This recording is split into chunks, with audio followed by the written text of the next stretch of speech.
Hello friends, હું છું હિરલ અને હિરુસ કિચનમાં તમારું સ્વાગત છે. તો આજે આપણે બનાવીશું ઉનાળાની ગરમીમાં પીવાની મજા આવી જાય તેવો ઠંડો ઠંડો ગોળ અને ફુદીનાનો શરબત. તો આ શરબત હેલ્ધી તો છે જ, સાથે સાથે પીવામાં પણ ખૂબ જ સરસ લાગે છે. તો ચાલો બનાવવાનું શરૂ કરીએ.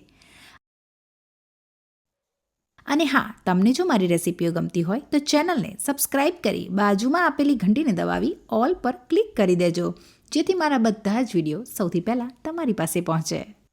હવે સૌથી પહેલાં લઈશું એક વાસણ અને વાસણમાં લઈશું 2 ગ્લાસ જેટલું પાણી. હવે ગેસની ફ્લેમ ચાલુ કરી લઈશું અને સાથે જ એડ કરીશું ગોળ. તો ગોળ તમે તમારા ટેસ્ટ પ્રમાણે એડ કરવાનો છે, એટલે કે તમે જેટલું ગળ્યો શરબત પીવાનું પસંદ કરતા હોય તે પ્રમાણે તમારે ગોળ એડ કરવાનો છે. તો અત્યારે હું શરબત વધારે પ્રમાણમાં બનાવી રહી છું, તો મેં અહીંયા ગોળ થોડો વધારે જ એડ કર્યો છે, કેમ કે મારા ઘરમાં આ શરબત બધાને ખૂબ જ પસંદ છે. હવે આ પાણીને ગરમ કરી લઈશું. તો તમારે આ પાણીને હાઈ ફ્લેમ પર જ ગરમ કરી લેવાનું છે અને ગોળ ઓગાળી લેવાનો છે. અને થોડું ગોળ આખો રહી જશે ને તો પણ કંઈ જ વાંધો નથી, કેમ કે પાણી ગરમ હશે ને તો એની જાતે જ થોડો ગોળ જે આખો રહી ગયો હશે તે ઓગળી જશે. તો જુઓ, આ રીતે થોડો ગોળ આખો રહી જાય ત્યારે તમારે તો જુઓ પાણી બરાબર ગરમ થઈ ગયું છે. હવે ગેસની ફ્લેમ બંધ કરી લેવાની છે.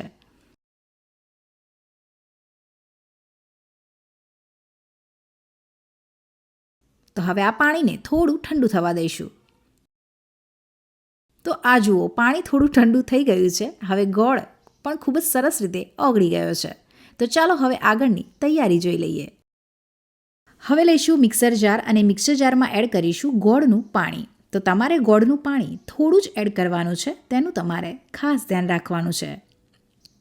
તો તમે આમાં દેશી ગોળ પણ લઈ શકો છો. સાથે એડ કરીશું થોડા ફુદીનાના પાન, જેને તમારે ધોઈને પછી જ લેવાના છે. અને આ ગોળ અને ફુદીનાનો શરબત તમે એકવાર ટ્રાય કરશો ને તો હું ગેરંટી સાથે કહું છું કે તમે વારંવાર આ જ શરબત જ બનાવશો. સાથે એડ કરીશું 1 ચમચી શેકેલા જીરાનો પાવડર. તો આનાથી ટેસ્ટ ખૂબ જ સરસ આવે છે, તો શેકેલા જીરાનો પાવડર જરૂરથી એડ કરવો. તો તમારે આ બધા જ મસાલામાંથી કોઈ પણ મસાલા સ્કીપ નથી કરવાના, કેમ કે આ બધા જ મસાલાથી જ તમારો આ ગોળ અને ફુદીનાનો શરબત એકદમ પરફેક્ટ બને છે. સાથે જ એડ કરીશું 1 ચમચી ચાટ મસાલો. સાથે જ એડ કરીશું અડધી ચમચી સંચળ. સાથે એડ કરીશું સ્વાદ અનુસાર મીઠું. હવે આ રીતે એક ગરણી મૂકી લીંબુનો રસ એડ કરી લઈશું. તો તમારે આ બધા જ મસાલા મિક્સર જારમાં જ એડ કરી લેવાના છે અને પાછળથી તમારે કોઈ જ મસાલા એડ નથી કરવાના. તો મેં અહીંયા લગભગ 3 જેટલા લીંબુનો રસ એડ કર્યો છે. હવે મિક્સર જારનું ઢાંકણ બંધ કરી આ બધી જ વસ્તુઓને બરાબર ક્રશ કરી લઈશું. આનાથી શું થશે કે ફુદીનો ખૂબ જ સરસ રીતે ક્રશ થઈ જશે અને ફુદીનાની ફ્લેવર આ શરબતમાં આવી જશે. તો આ જુઓ, બધું જ ખૂબ જ સરસ રીતે ક્રશ થઈ ગયું છે. હવે ગરમ કરેલા આ ગોળના પાણીમાં ક્રશ કરેલો ગોળ અને ફુદીનાવાળું પાણી જે છે તે એડ કરી બરાબર મિક્સ કરી લઈશું. હવે મિક્સર જારમાં થોડું પાણી એડ કરી બરાબર હલાવીને તે જ પાણી આની અંદર એડ કરી લઈશું. તો ફ્રેન્ડ્સ, તમારા ઘરે કોઈ મહેમાન આવ્યા હોય અને આ શરબત બનાવીને આપશો ને તો તમને એકવાર તો પૂછશે જ કે તમે આ શરબત બનાવ્યો છે કઈ રીતે. સાથે જ એડ કરીશું થોડું ઠંડુ પાણી. તો તમે જેટલું શરબત ગળ્યો પીવાનું પસંદ કરતા હોય તે પ્રમાણે તમારા ટેસ્ટ પ્રમાણે તમારે પાણી એડ કરવાનું છે. તો તમે એકવાર આ શરબત બનાવશો ને તો તમને અંદાજ આવી જશે કે તમારે આમાં કેટલું પાણી એડ કરવાનું છે.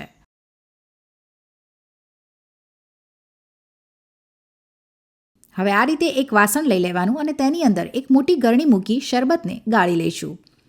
આનાથી જે વધારાના મસાલા હશે તે ગરણીમાં આવી જશે અને એકદમ પરફેક્ટ તેવો ગોળ અને ફુદીનાનો શરબત બનીને તૈયાર થઈ જશે.